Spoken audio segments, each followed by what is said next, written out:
chipani? Ndavala za chipani le? Ina ndikulira nanu maliro amene akuchitika kuno.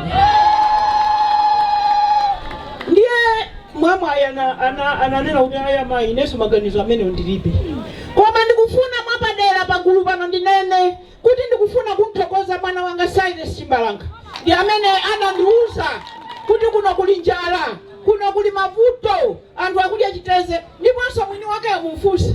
Kuona nakoyamba maso ndine taona na lero. Anandiimbira phone. Anabwera kuno ndi atolankhani. Atolankhani atazaona zili kuno za Chitedzezo. Ndiye akuti wina kuno ananena kuti kwadi mmene mmabwera a Joyce Banda munauza.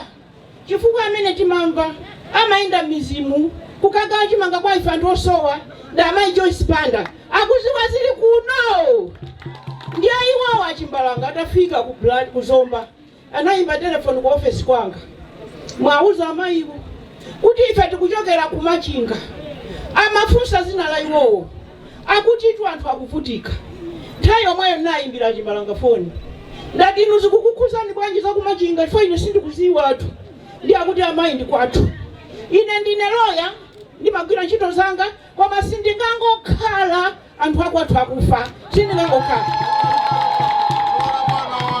Ndiye nauza kuti ndichita chotheka kuti ndipeze anthu oti abwere. Ngati munaona anthu anabweraja anabwera nditapempha.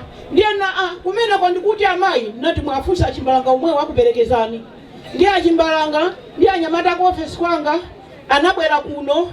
Ndiye nzanga wina waku Egypt wachimwenye chonje anazaperekeza kudya zicha. Ndinanena nalonjeza nthawi imene nali ku America ndikangobwera ndikubwera konko. Ndipo iweyo Chimbalanga tikaziwana kuti konko akuti mukandizimira konko kuti akusima zoti ndi shoti.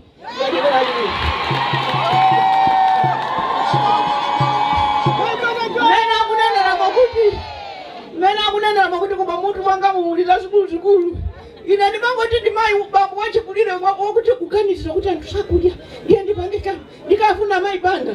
Ndimayesa ndikangalamba kena kake. Zipo mwakwambiri ndiye nakuthokoza.